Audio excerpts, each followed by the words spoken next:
The extreme version of 15-minute city is lock you into an area that is a 15 minutes walking radial zone. Everything you need should be there. You shouldn't have to work far away. The ultimate extreme idea is you don't need a car. Everything is shared. So you try to limit the movement of people into this zone for the saving of the environment, to reduce carbon footprint. And to be very practical with this idea of 15-minute cities is that there is this whole movement, however you want to describe it. You can call it people that are very right, where they might fall into the right ditch of thinking that this is immediate, tyrannical implementation to shut us down right now. And then you have people on the other side, to call it maybe the far left, that hold climate emergency at the ultimate position over the value of human beings and human autonomy and human freedom.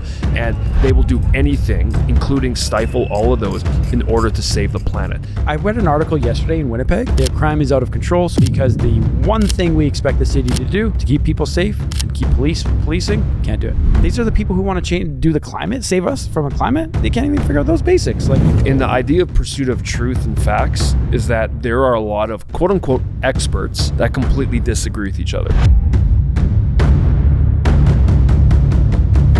Right now, we're going to be discussing 15-minute cities. You might not even know what that is. I know many people, when I said 15-minute cities to them, they're confused. What in the world is a 15-minute city? But right now, it's all the rage. Seems like it's in my newsfeed everywhere I look.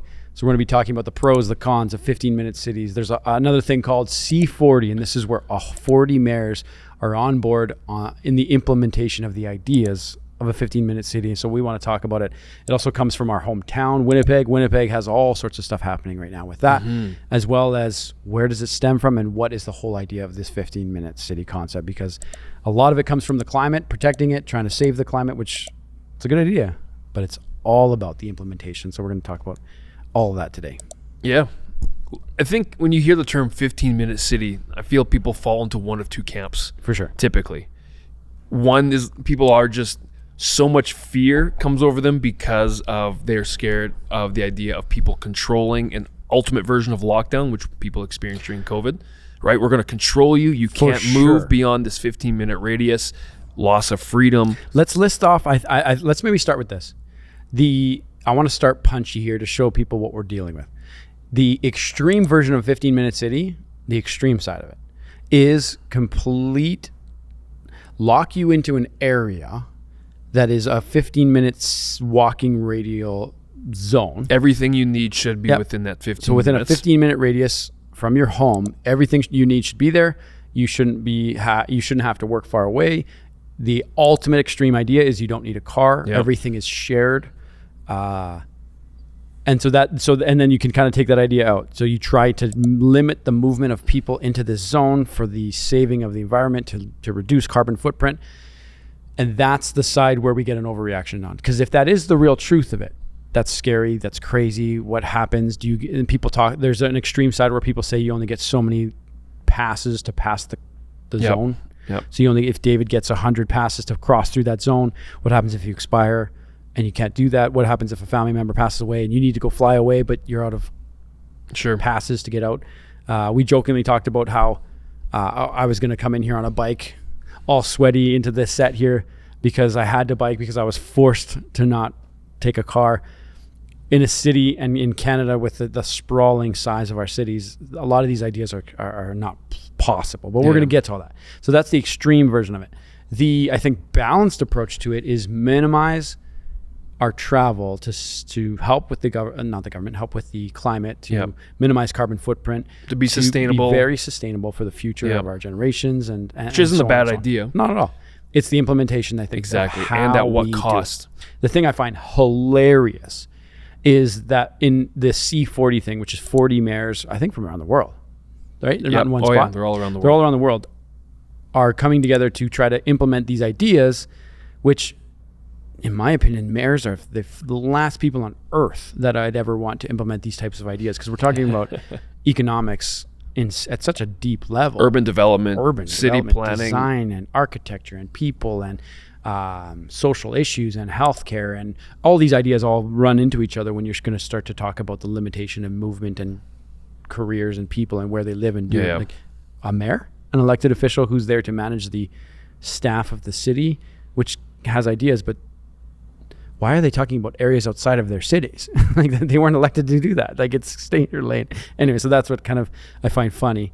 And then what's the other side? So there's this extreme side that talks about ultimate control, which a lot of people can be obviously do not want. The other side would be, what is the other side?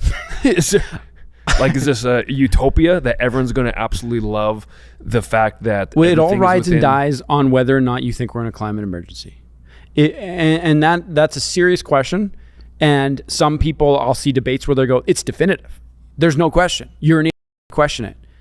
And it's like, okay, well, science doesn't, if you're actually going to try, like, if you're going to convince me, then show me with science, show me graphs, show me history, which again, even the stuff that I have looked into to prove the side of it, skewed, there's lawsuits, falsifying data. It's like, we have to find great data over as long periods as we can. And so, is there a climate emergency? Question number one. Yes, if it's actually an emergency. That's the big thing.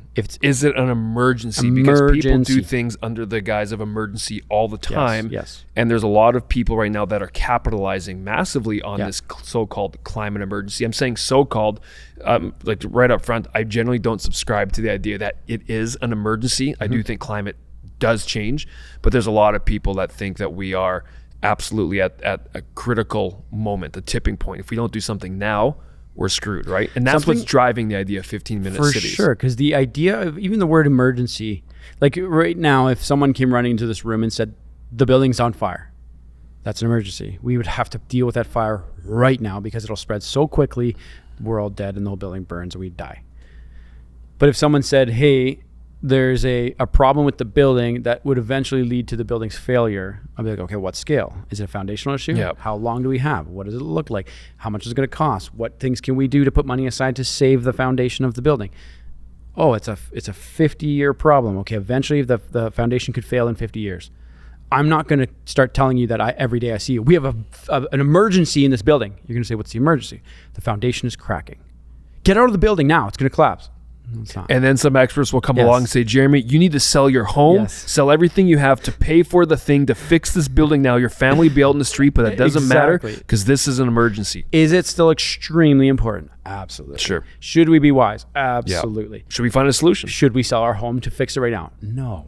But we should come up with a plan, consult, figure things out, put money aside, make changes to figure it out if it's actually a real problem. Yeah. But there doesn't seem to be a consensus. Like even it's... And there's also, we use this term a lot now, tribalism. Mm-hmm. People are just bought, and it is a religion. It's actually the idea of climate emergency has become a religion. For sure. And the idea of pursuit of truth and facts is that there are a lot of quote, I'm using quote unquote on purpose, quote unquote experts that completely disagree with each other on this and where it is, right? And there's a lot of, we're just on the phone with a friend before this, there's a lot of evidence now also pointing towards the climate is shifting in a better way, right? It's actually changing. You know what's funny, and I don't mean to interrupt your idea, but do you remember when, I don't know how many years ago it was, 5 or 7 years ago, when it was global warming? Yeah. The wording, everywhere you looked, it's climate change now. Global warming. Guess why they stopped using that terminology? Because the warming was stopping and it wasn't warming anymore. Yeah. So they realized this isn't working for what we're communicating. So now it's climate change. National Geographic put out this documentary with, the free climber Alex Honnold. Yeah. I love watching anything that he does. Brilliant. But they did this exploration, I believe, is deep into Greenland. And there's a bunch of scientists that were wanting to go test and check out a number of glaciers that they knew they hadn't had data for like 20 some odd years on it. And Alex Honnold went along with a couple others because there's certain mountains out there that have never been climbed that are on the edge of water. It's quite an amazing documentary. And so as he's climbing, they're checking out nearby glaciers, measuring the movement, the depth of the ice. One of the glaciers, they found that there was some change in it, but it wasn't significant. The other glacier, when this is what a lot of people have been using, these types of glaciers, which are melting and changing and causing massive change, is that there's one other glacier. They haven't had data in 20 years. There was zero change in that specific glacier, which was the giant one responsible for certain streams. And anyways, so there's a lot of information that's coming up showing that, okay, maybe things aren't changing as bad. But then the question comes, like I think climate is changing, but who's responsible for it? Is it humanity, or is this natural trends and cycles that have happened over the course of history? Like even have you gone down the rabbit hole of where they drill cores in the Arctic? No. They drill incredibly deep ice cores, and what's crazy, and I mean in like 1-2 kilometer plus cores, like so they drill 5 or 10 feet at a time, pull out the core 5 or 10 feet, and they do this for 1,000 to 2,000 feet down. And what's crazy though is that as you look through these cores, you can see melting, freezing, 2,000 feet down, melting, freezing, which is like you're talking, and you're talking about 2,000 feet of ice. Yeah.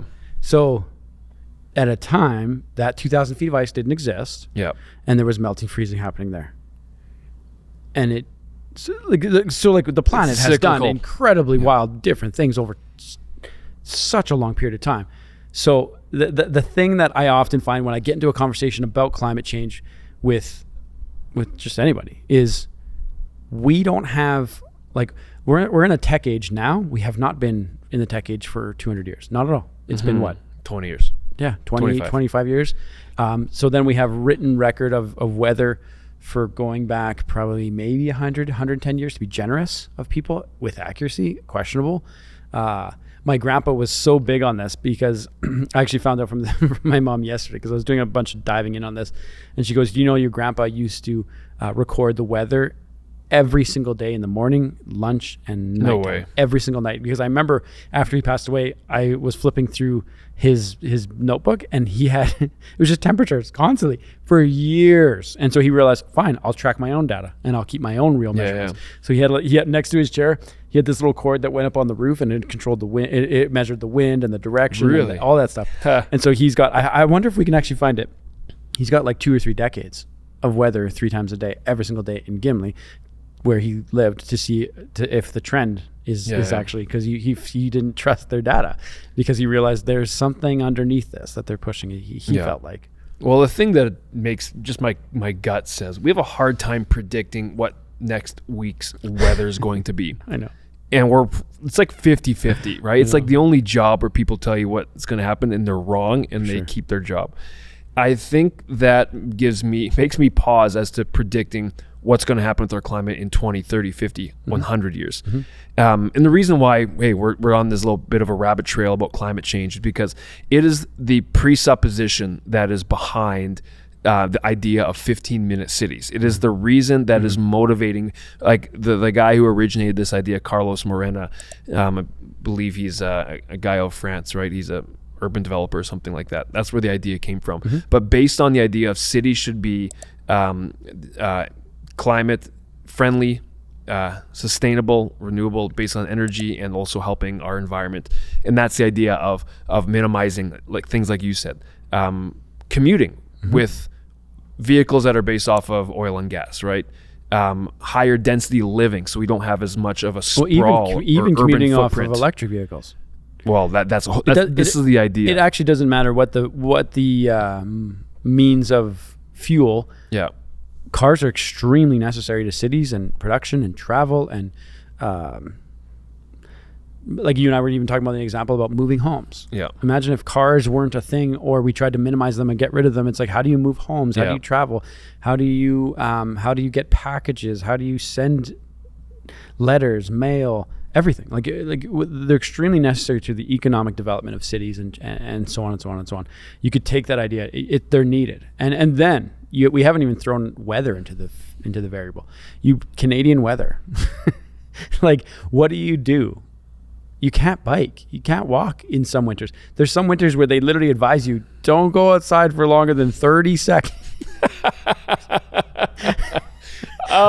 We grew up in Winnipeg. There was times when my car was so cold, I've had to put blankets over the engine and put a heater underneath, because my heater block stopped working for my oil pan.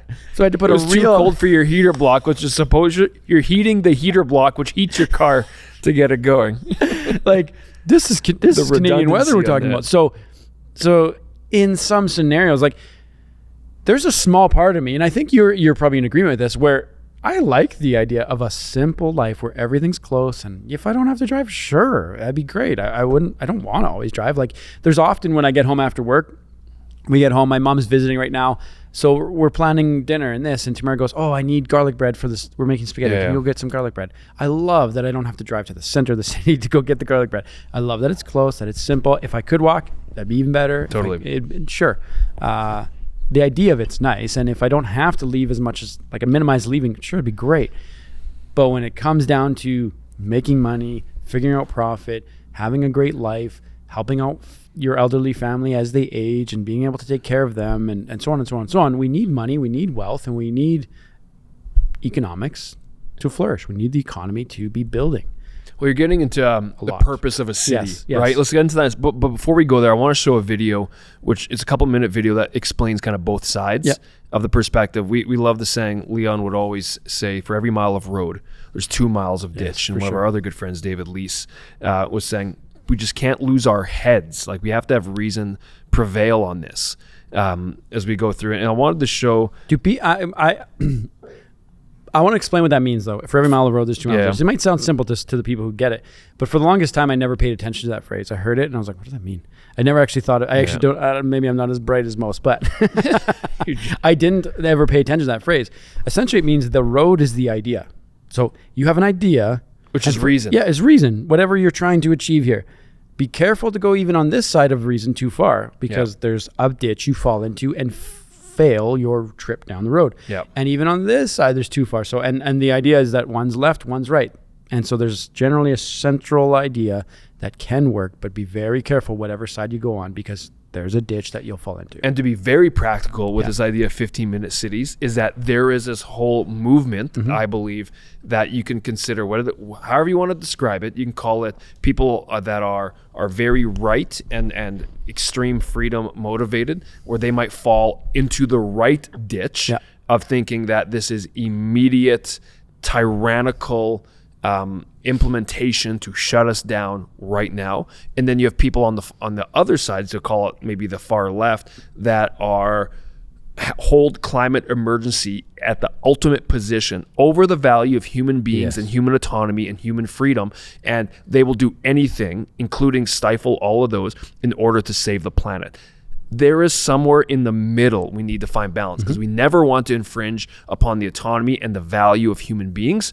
But at the same time, we also don't want to be irresponsible with our planet, and we want to make sure that we actually like building cities that are beautiful and lovely to work and to play and to live in at the same time, right? Totally. Anyways, here's a video. Without any further ado, let's play through this. What is a 15-minute city, and why are conspiracy theorists jumping on it? You may have seen this, a vision of what the future of the world's big cities might look like, but some on TikTok aren't happy. You won't be able to do that. Spoiler, they've got nothing to worry about. 15-minute cities are basically where bigger cities are divided up into smaller sections or neighbourhoods. This man came up with the idea. It means everything people need, like shops, gyms and bars, are all within a 15-minute walk or cycle. With town planners making places better to live in, they'll reduce carbon emissions with fewer people needing to use their cars, in turn improving people's health. Parts of London, as well as Paris and Cleveland in the US, are looking at adopting them, while Melbourne and Copenhagen have both started something similar. But conspiracy theorists are saying this is a government's plot to put us all back into lockdown. That's not true.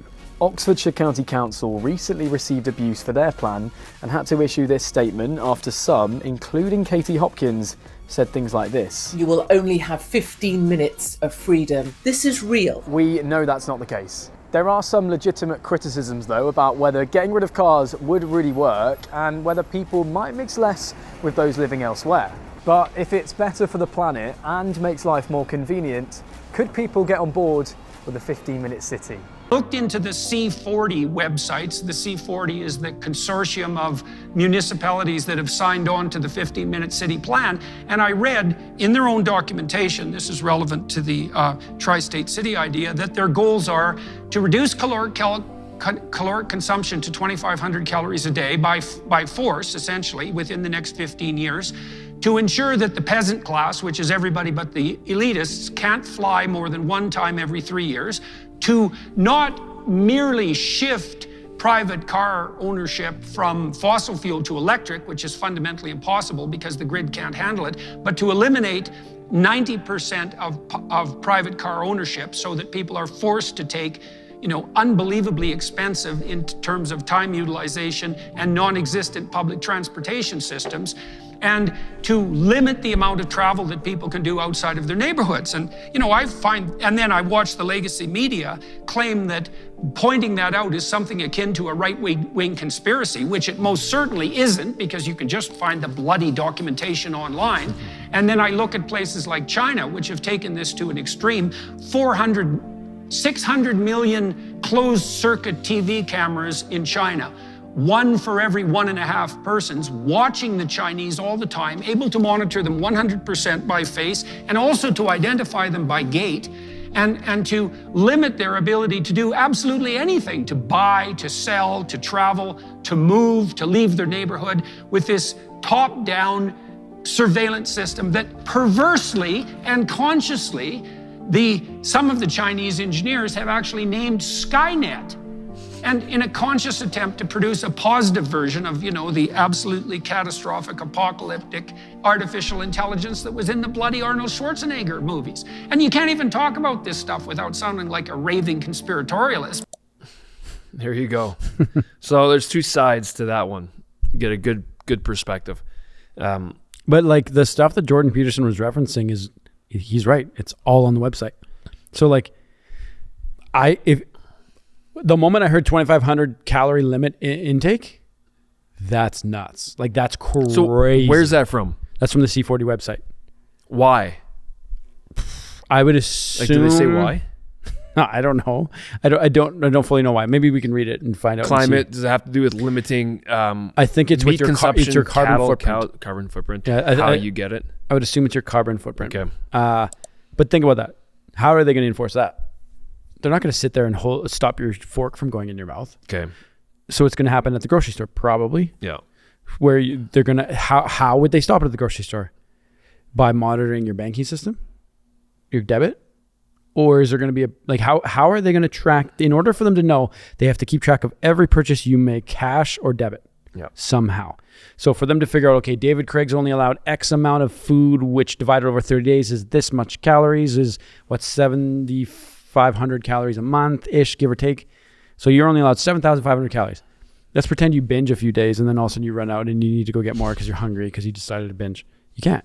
Like that if they go down the road. So that's the only logical response I can think of.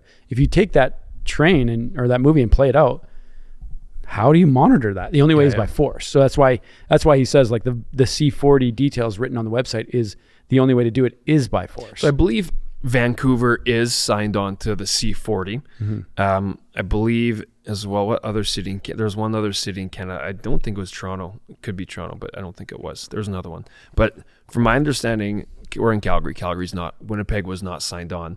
And C40 does not mean that every idea of 15-minute city is necessarily subscribing to those, but definitely influenced by it. Mm-hmm. So yeah, those are crazy. And I think this is part of the question you have to ask yourself is, first off, are you in favor of this idea? And if you are, you got to ask yourself the question of, well, what if, and depending to the extremity of how far are we going to implement this or force this, what if people don't want to comply? What force are you okay with that your government, or in Winnipeg's case, this is interesting, is the private organization working alongside the government. What are you okay with them doing to make sure people comply? Yeah. At what point, right? What happens if people don't want to subscribe to the idea of higher density living, right? They have property, they got lots of space, and they have one family and lots of space. But these are all questions that have to be asked, like, because that's where the force comes in, to make people comply to what this idea to achieve a more sustainable future for cities. And then on the other side, I think people who are in the ditch on the other side have to also realistically ask themselves the question of, okay, am I overreacting because I think this is a tyrannical ploy to lock down my family and I in the next 2 to 3, 5 years? Like, because you have to be aware of it. Wisdom says to be aware, because I think that's the extreme path. Like the other question we just asked, that's the extreme path of what are government's willing to do to make people comply, but that's also going down the road. So you have to be prepared. Well, to and like put roadblocks. Bruce Party is a professor of law. We've interviewed him. I think you and I both have interviewed him. He's a brilliant man. But we watched a debate he did with David Haskell, and he goes in to explain government's role. And essentially he says every means, which I had never thought about this before, every means of government in our society is backed by force. Everything. Mm-hmm. If the government is playing a part, it ultimately comes down to force. For sure. It has to. There's no other way. So like if you decide to not pay taxes, if you decide to speed, if you decide to build a house and you don't get permits, pick anything to do with government, it ultimately comes down to if you don't comply, there has to be a force in it. So, which as citizens though, which isn't necessarily we're okay terrible. with that, yeah, as long as there's parameters. But we're also a part of electing people to Yes. put those laws in place that we generally agree with, right? Exactly. So it's about keeping it in its lane and within reason, and that's the thing is, so like if there's too much leash given here, that level of force is going to encroach on our freedoms too much. Yeah. And thus that's a scary thing if you play the movie out and it gets too intense. I want to talk about why is this relevant to Canada, or how is this relevant to Canada, this idea of 15-minute cities? Because you and I, we have both done vacations, right? Especially if you go in different places like Europe, or maybe you're in Florence or something, or you're in Paris. And this idea, Paris is a giant city, but they're generally built higher density where you can walk and get the things you need within a certain amount of time, with parks and with food and work play. There's a lot of people, don't get me wrong, a lot of commuting still in those areas. But I like the general idea of if everything's pretty close to me, but if I can have my space, that's the thing, right? And not everyone's going to have that. Like, I'm not interested in super high density living in my family, being on top of other people. But I like the idea of having more green spaces and walking if you can. But in terms of it being realistic to Canada, there's a lot of questions about this adoption of 15-minute cities. Mm-hmm. I want to shout out a big how. Yeah. And is this even realistic in our cities and the amount that we have already developed in the idea that is absolutely, we rely on vehicles, on cars and buses to transport around. That's how we're built. Are they hoping to crawl these things back? Like in Winnipeg, we've talked about this. We put out some thoughts about this with the WMR 2050 in Winnipeg. There's a lot of big questions that have to be asked regarding the implementation, like you were saying. Like, is this even realistic in Canada? And it's called a 2050 because of that's the WEF's 2050 net zero goal, right? That's what 2050 means? I think so. Yeah. I'm taking your word for it. I'm pretty sure that's what it means. Yeah. I don't know for sure, but I'm pretty sure 2050 is the WEF's net zero goal, which is an outrageous goal, and maybe that's part of the plan. Make it so outrageous so that we aim for the moon and hit the stars type of idea. But it doesn't seem attainable and reasonable, because how we do this is everything, and it doesn't make sense to the design of our cities and nation. And even one of the things that you and I have explored on a previous show is if we, like, something I've always thought about is like, imagine if you planted a tree every time a child was born. Like, maybe what if that was a government program? Yeah. Calgary's South Health Hospital has 200 babies a day. 200 trees were planted, paid for by tax dollars, if that's a plan. But even if you go down the road, though, you remember you and I talked about the trees in Canada versus our carbon footprint in Canada? We are so far. We're beyond net zero, way beyond net zero. In terms of what trees absorb with carbon. As far as our carbon footprint, yeah. Did you know that I actually learned this last week. Calgary has a plan, because Calgary apparently has got the lowest square footage of tree canopy in all of Canada. So Calgary actually has a public program, City of Calgary, and I believe other cities do too in Alberta, about giving free trees away. They give around 10,000 free trees away to people to plant and to get them in, because they have a goal over the next little bit. So like, you could go sign up for it. And I actually looked up last week because I wanted a tree for my backyard, if they're still giving them away. And they weren't, because it expired already. But they're doing it again next March. You sign up and then you'll get contacted. Here's a tree. And go and plant it. So, very cool. So they're starting things. I'm all for that kind of stuff. But you have to ask the question, okay, at what cost are we willing to do certain things? Like going through what we focused on last week, specifically with Winnipeg and the WMR program, it just seemed like a pipe dream. Like the terminology that was being used and what they want to achieve, it's like, that's all sounds good. Yeah. I think a lot of it's platitudes, to be honest. You don't really explain how. Like, it just seems unrealistic. The how is the most important thing. Absolutely. And one of the things that's my whole point previously to talk about the mayors, I don't know if any of our viewers here are from Winnipeg. They're probably a bunch of Winnipeg viewers. But when you drive down any road in Winnipeg, any road, I challenge someone to find me a road that doesn't have a giant hole in it in Winnipeg. A good road. They don't exist. It hasn't been asphalted over in the previous 2 months. It's unreal how bad the roads are. And these are the same people who are trying to solve our climate issues, and they can't even figure out the most basics of needs of the city. I read an article yesterday in Winnipeg that 14 7-Elevens are shutting down in Winnipeg because of crime. Not because people don't want the food and they can't do it. Not because the business is failing, because of crime. Their crime is out of control. So 14 7-Elevens are shutting their doors because the one thing we expect the city to do to keep people safe and keep policing can't do it. There is These are the people who want to do the climate, save us from a climate. They can't even figure out those basics. Like, and just to be devil's advocate, like I'm agreeing with you. oh, sorry. But I don't want this to get confused for that these are bad people. or they No, have not at bad, all. Like, they have good intentions. I'm just saying reason isn't being used through a lot of this, because even you look at some, and I'll show this interview in just a moment about one of the lead people on WMR 2050. Also, Mayor of Winnipeg, Scott Gillingham, was interviewed, and they say a couple of things which are what they want to achieve, right? Which all sound great, and I'm sure are great if you can achieve them. And I want to know the cost of what you're going to achieve.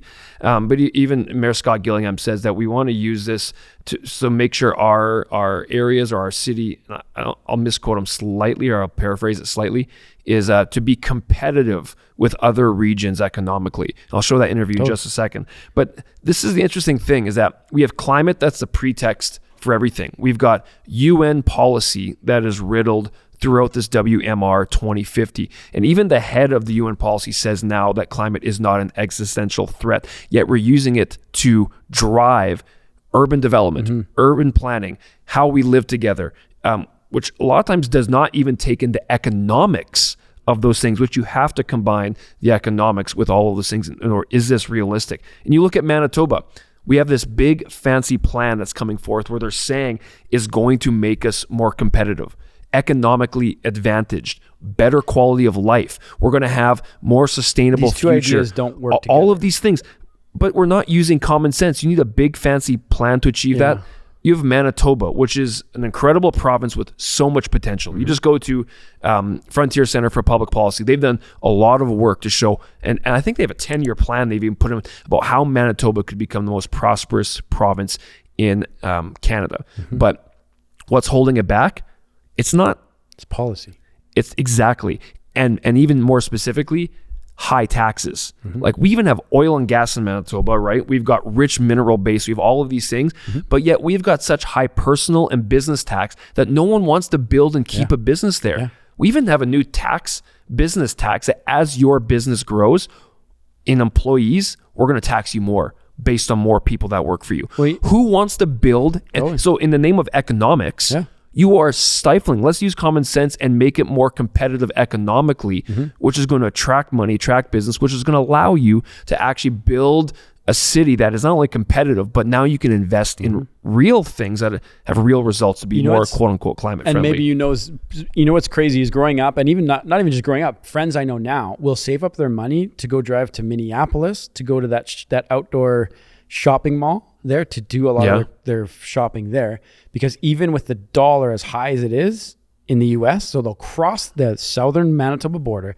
into the US where our dollar is 30% weaker to save money on clothes. Really? Yeah. And so they'll shop there instead of shopping in Winnipeg. That's how ridiculous it is. Is that the stuff, like even in a dollar that is 30% stronger than ours, they're still saving money buying it down in the States. Like, And I'm not trying to It's just silly.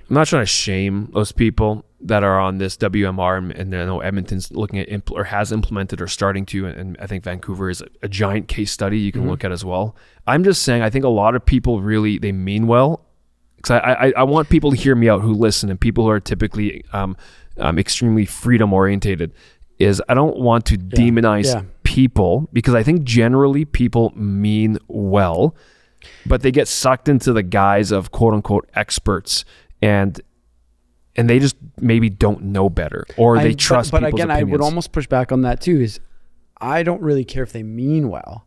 If you're sitting in that seat, you don't have a right to be ignorant. Yeah, exactly. No, I So that's like, I get what you're saying, because some I'm just people saying, will because write them off before they even they get too far. And I think that contributes to the idea of tribalism, of screw you, I don't want to hear it, and people don't even come to the table for conversation. You're but what you're absolutely but you're saying is right. Like, people in these seats, I hate doing this, do better.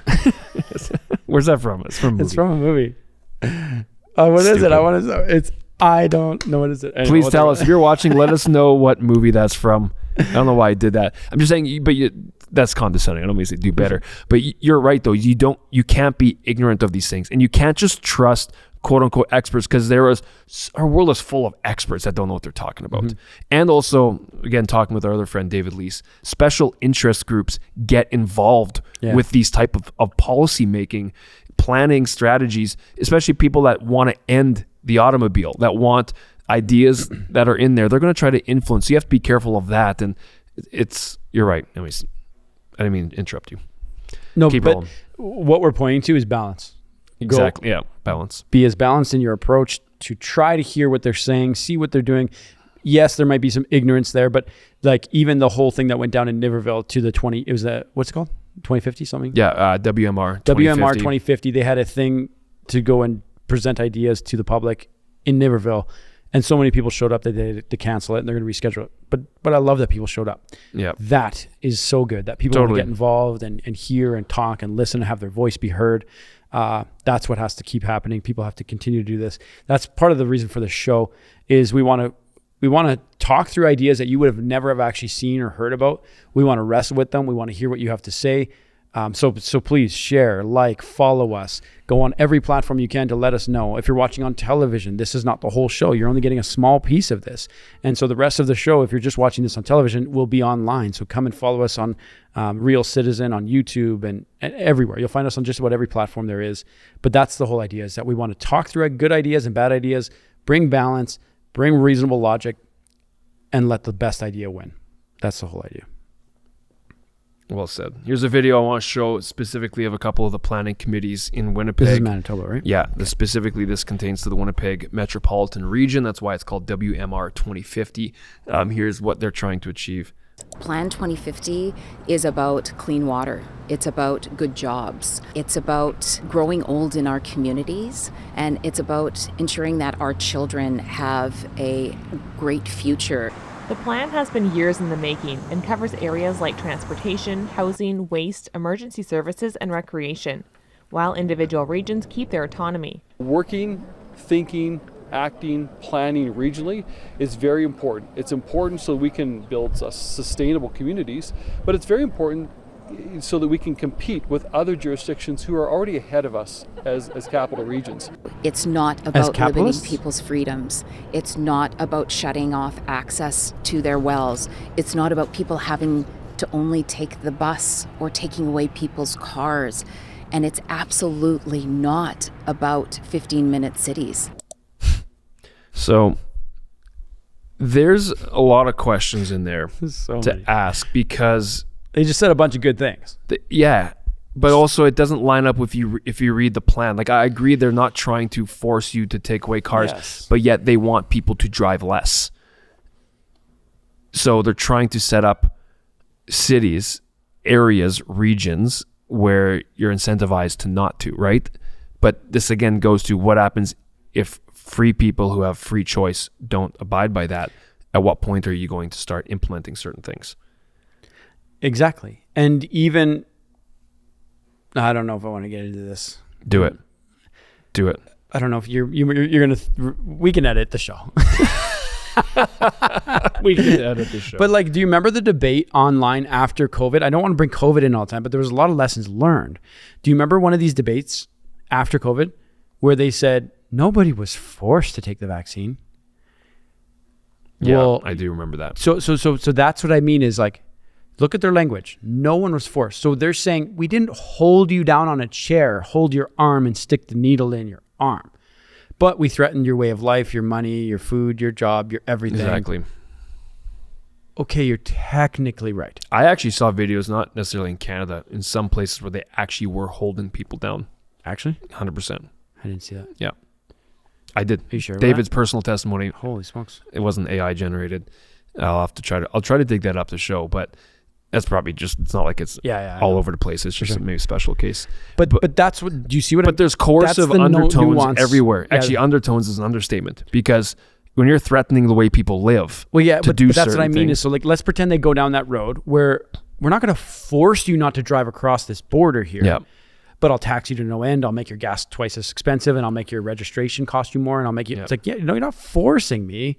You're giving me an out to be able to pull it off at expense of all my money. And it's like, okay, so again, and I don't even think she's realizing what she said there. I really don't. I don't think she's meaning that, what I just explained. But even those things, like the in-depth plan and what they want to tackle with urban planning and urban development, and using terms like cleaner water, growing old together in our communities, it doesn't equal what is planned to do. Totally. But I saw a post yesterday, and I'll tie these two thoughts together. It was Kamala Harris, and it said, and it was video of Kamala Harris making promises of what she'll do if she gets in office. And then at the bottom it said, promises given by Kamala Harris if she gets elected while she's currently elected. So it's like, these are politicians who are saying, we're going to change the world if you get us into office. But they're in office. And my point to that is, if you want clean water, why aren't they just making a plan to clean the water?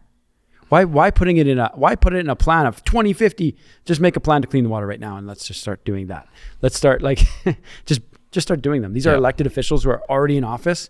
Just go ahead and start implementing great changes like clean water. Here's a good question I would ask. Like you mentioned, elected officials, which shows citizens are still in control.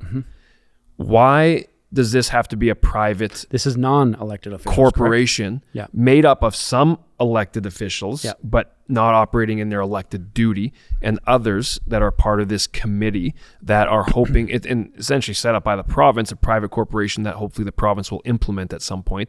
Why does it need to be a private organization? How does that work when it comes to bylaws for regions and for cities and for towns? How does that work in accordance? So a mayor of a town, they have bylaws for how they live, and you've got regional planning. Does that supersede the individual city bylaws? Those are important questions to ask. Like, where's the authority fall with these type of things? I also want to bring up the idea of what is the purpose of cities? Like when and especially in Canadian cities, is you have obviously places that people live, but it's more than that. They're production centers, economic production centers where you have employees and employers all coming to a gathering point to find each other, to produce and to work. One of the downsides that aren't taken into this is they say to be economically advantaged. I just don't buy that. How? How is it going to be economically advantaged if you want to incentivize people to stay within a certain margin? It doesn't promote that. And in fact, the two ideas compete against each other. Exactly. And there's a lot of studies that show, and case studies you can see where it actually raises the ability to live, like the cost of living, the cost of housing, all those types of things. And you just got to ask the question, how is this going to make us economically advantaged if we subscribe to this idea? I wonder if they can answer that question. There's a video here I want to show. So this guy's breaking down 15-minute cities, and he's talking about this. We'll just play it and we'll see. Implementing 15-minute city concepts feel the same? Almost certainly not. Honestly, most people probably don't associate the 15-minute city with the decentralization of employment and the elevation of communities. Most people probably think more of the relationship between the 15-minute city and the car. The goal of all 15-minute city strategies are to reduce the need for car trips. I do want to stress that this is paramount. We do need to reduce the need for car travel, and we also need to do it at a revolutionary rate to save the planet. There's a However, as giant presupposition there. You can tell, like, he subscribes to the idea that we are at a tipping point of we're losing our climate. So again, debatable. Yeah. But that's what drives a lot of these ideas. That's exactly it. So here, I'm going to go back 10 seconds here. I want to stress that this is paramount. We do need to reduce the need for car travel, and we also need to do it at a revolutionary rate to save the planet. However, as with all things related to climate collapse, we'll either complete this change on our own terms or be required to do so by existential force. Because neoliberal capital... That's crazy. Sorry, go on. Can do nothing beneficial with any expediency. 15-minute city concepts as a solution to climate change can feel disingenuous. Even as the concept grows in popularity, criticism of the 15-minute city is growing as well, with many seeing these improvements as a gentrification scheme, a method of increasing the power of billionaires, or a plot to confine you into an open-air prison. If you want to balk at the use of the term or the capitalists using it, I won't stop you. But I do think the core concept, those 4 key elements that I shared with you, are essential to a leftist urban planning approach. And like, look at these concepts. I can't read except for reflection. Can you read it? Proximity to necessities, community participation and decision making, community solidarity and connection, sustainable urban living. Those can all currently happen. Like, why can't we currently do those at the same time? Those are the key foundational principles he's saying to a 15-minute cities, which are great. Is that, okay, this may be a dumb question. Is that not already happening in Calgary? For sure. Like, if I think of Calgary is unique that way. The neighborhood of Mahogany, proximity to necessity. You can walk to beach areas, to parks, to green spaces, to shopping centers, to coffee, to food, to gas. coffee, to gas, community participation and decision making. Yeah, well, there's a community board that goes on. Everyone can go into it. Community solidarity and connection. I don't know what that means. I think that means just be friends with people. Isn't that not what it means? Well, do you know why he's saying that point though? No. Because there's a certain phrase for it. I'll fast forward to it right here. It's at the very end of his video, where it's a key implementation to communism, where its human connection is the greatest aspects of life. And he explains it right here at the very, very end. I'll show it to you. In communism and anarchism. I really like this quote from... I don't know what they think of Moreno's work or the utility of the term. I like it personally. I think it helps contain a big idea. The final form of a 15-minute city is one where everybody has the right to work near their homes. A city where you know your neighbors and want to talk to them. A city where you have the time and energy for leisure. A city where people can build the culture of a neighborhood and make it uniquely theirs without the constant threat of displacement. In a successful 15-minute city, there's really no driver for displacement because every place would be equally great to live in. If we throw out the term 15-minute city and let the far-right and centrists define it, then I guess you could say that I'm describing a convivial society. Convivial is a term that has its roots in the Latin word for feast. Basically, it means to be happy in the company of others. This is a foundational concept in communism and anarchism. I really like this quote from the late anthropologist David Graeber to explain it. In this case, the experience of shared conviviality is not only the moral basis of society, but also its most fundamental source of pleasure. Solitary pleasures will always exist, no doubt, but for most human beings, even now, the most pleasurable activities almost all usually involve sharing something. Music, food, liquor, drugs, gossip, drama, bed. There's thus a certain communism of the senses at the root of most things we consider fun. I love the word convivial. It's probably in my top 5 favorite words. I want a convivial city. Glad to know I that. want a convivial society. We can have this, and we can make this happen without pushing people from their urban neighborhoods or deeper into the suburbs. I think that leftists should adopt a vision of the future that answers the question, what do we do after rent control? What do we do after we repeal Faircloth? As unsettling and dreadful as the impending climate catastrophe is, we have to remain optimistic and remember that we have power together. Thanks for listening. If you like this video, please... Okay, man, so much to unpack there. There's a lot there. Yeah, well, you know what, like, he's touching on an idea of community, of family orientated, of friendship, like this idea of living life together. He should come to church. Exactly. It's a God idea. Exactly. Right? We believe in God. God created families. He created humanity for connection. So the core tenet of that, it's like 100%. I'm all for that. Yeah. And I have that. You have that. A lot of people have that. The question of them referring that to communism, he's almost crediting communism for coming up with that idea. Yeah. It's the how do you get there? Yeah. Right? And this idea of equity, of state owning, means of production, all that stuff, which will contribute to happier, better social lives and all that jazz, does not work. And anyway, so I'm not saying you take that quote as if it's going to win, but this comes down to the same question we ask is, how are you going to get there to what you want to achieve? And that is where all problems lie. I love the idea of beautiful cities and communities and thriving. I think a lot of places we have them.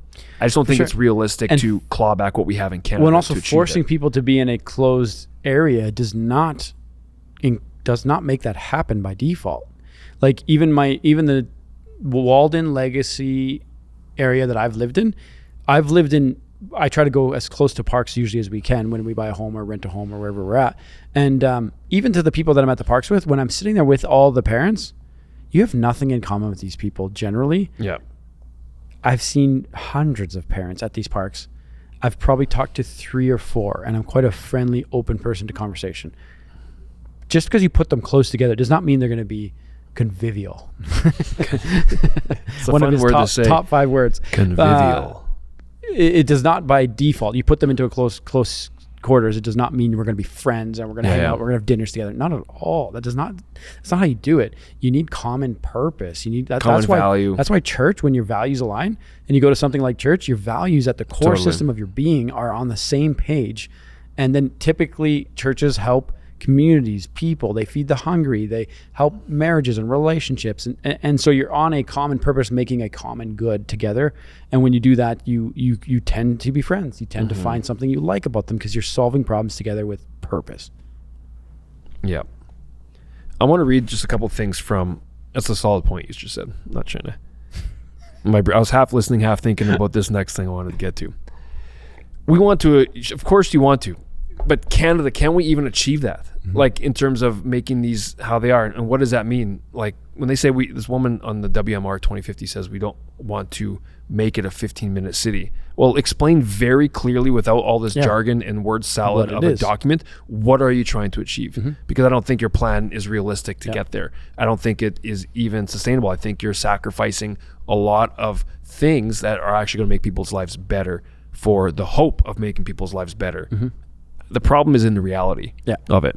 For sure. And like something that's worth noting is we were watching a video of the WEF where King George was there doing a speech on, or I don't know if you were watching it, but I was watching a speech of them talking about how the climate crisis is here and it's an emergency and we've got to make changes. But these are all the most elite people on planet Earth who all flew there on multiple private jets, probably to bring their entire entourage. And these are the people who are spouting these virtue signaling type things, but not doing a single thing. Rules for thee, but not for me. And even Taylor Swift regularly gets on to talk about climate change and everything going on. And you and I were talking about, and we showed, and I want to show our audience this video. And the reason I say this is because question who's telling you this. Like Taylor Swift, I think, has the largest footprint of any human being on planet Earth, but yet she still has the audacity to talk to people about the climate emergency we're in. And so there's a video that, you know what, I'll play it. I won't play the whole thing, but we can show our audience the whole thing. We'll play. We can talk over it. Is there volume? So I think it just has a little beeping sound. It's like a video game. Yeah, like ding, ding, well, you every time on she it. lands. Yeah. Sorry to all the Swifties out there, but this is to go against Taylor Swift. But this is the idea of you said rules for thee, but not for me. This is the double standard that puts a very sour taste in a lot of people's mouths regarding this idea, because there's a lot of people who are capitalizing off of this. Al Gore, right? You look at a guy like that who's made bank off of the climate emergency while probably contributing to it according to their own standards and what they're saying. You have someone like Taylor Swift, right, who talks about it regularly, but yet what she pulls off in the carbon footprint and is massive. And don't talk to me about carbon credits and all that crap, because this whole idea of carbon tax, especially in Canada, we got to do a deep dive. It's going to be a lot of work, a deep dive to show where does the money go to actually reduce carbon and make our climate better according to their standard. Like all the money that we're paying, I know it's a ploy just to get more tax dollars to make it work for how much we're spending, but it just doesn't work. Totally. So here's a video. Here's Taylor Swift's travel for 2023. So the date is in the top left corner, January 24th, 2023. And in the bottom right corner, you'll see CO2 emissions by tons. Looks like Nashville to London, Minneapolis, LA, Nashville, I don't know, Atlanta, Nashville, Tampa, Nashville, LA. Jeez. Is she on 2 planes at once? We are in March, and she's at 200 tons of CO2 emissions. The sound of this makes me feel like I'm winning at a video game. Like She does have 2 planes. That's why there's 2 planes. New York, Nashville, New York. All right, we Nashville, are in June, Chicago. and she's at approaching 400 tons of CO2 emissions. What is that there? July. It just keeps going. It does feel kind of fun. It's like just drawing a pattern. It's like a star. Yeah, Seattle, LA, Seattle, LA, Nashville, Nashville, LA. It's like New York. We're approaching LA, 700 Nashville, tons of CO2 emissions. New York. Oh, Mexico. And it's August. Guadalajara, Mexico City. Nashville. Look at Nashville at the center. Obviously. Yeah, totally. LA. I don't know what that is. Utah. Nashville. LA. Nashville. Okay. LA. Oh, one's Park. Nashville. LA. Nashville. LA. New York region, Eastern Seaboard. LA, Nashville. LA, Nashville. What city is that other one there? I don't know. Gosh. LA, Nashville. There's another one that's more recent now. October. She's hitting. Oh, November. New York, Nashville, LA. 1,000 tons of CO2 emission. Miami. Oh, South America. We just went up to 1,100 real quick. We're still in November. Yeah, Miami. All the way down to 1,100 Whoa, what is that? What's South America? Deep know. South America. We're approaching December. Nashville, London. 1,200 tons. Why isn't She doesn't Canada? go to Canada very much, eh? You just don't like Canada? You're literally flying over Canada, but you're not coming to Canada. Yeah, I don't think she did one flight to Canada there, did she? Hey, so a couple things just as we are chatting through this is it's worth reading. Totally. Through, if you're in Winnipeg or you're in Edmonton or you're in Brandon or you're in Vancouver or whatever, it's worth reading the plans that are being implemented, or not implement, that's the wrong word, that they hope to. The best way to combat it is not to rage react and just think that people are out to destroy you and what you have. It is to actually be educated and smart about it and ask good questions and know what you're talking about, because you'll just get written off if you just rage response. Like, why would I want to listen to you? You're just getting mad about things you don't even know what you're getting mad about. Just the idea of you losing your freedom, even though at the extreme version, that we've seen that play out in past, not necessarily in 15-minute city styles, but just in general control issues. Anyways, learn about it, read through the whole plan. It's an in-depth read. I was just reading through some of the transportation stuff as well. If you want to learn about what they want to do with cars, there's a lot of big questions that popped up in 5 minutes of reading, right? Yeah. With control of metro roads versus other ones, and who's allowed where. Like, there's a lot of questions. And also, one thing that I think it's really worth saying is research who you're voting into office. Have them be accountable to their ideas, to good ideas, bad ideas. Don't just vote with your party. Vote with ideas. Vote with good ideas and make it known. Write them letters. Get involved. That's something that we have lost. I think that from generation to generation, like I said, my grandpa was very involved. When he passed away, we saw all of his documents in folders. He had hundreds of letters. He'd copy a letter, so he had a copy of himself, and then he'd send them one. He was super, super, super involved. So don't complain unless you're going to get involved. Have good ideas, rebuttal them, and also share this show. Let people see this show. Bring up concepts, ideas. If you disagree with us, let us know. If you're very, very much for this 15 ideas, if you think there's an emergency crisis, let us know. What do you think? Where's your data? We're not just making like claims based on just how we feel. We've looked up a lot of data, a lot of research, and the climate crisis, I think, will be a continual conversation that we talk through to unpack it, because I would love to get experts on. I'd love to get opposing views to see through it, because there's no consensus. It's not clear at all. Well, we are going to invite some people on the show to have a conversation with us. We'd love to chat with Mayor Scott Gillingham about this, if he's kind enough to sit down. He's on the board of directors to find out, why do you like this? What is your idea? Or even the executive director, Jennifer Freeman, who we watched earlier. I'd love to chat with her and get a sense of what is you trying to accomplish, but ask the tough questions of how. Like, we can help get that out.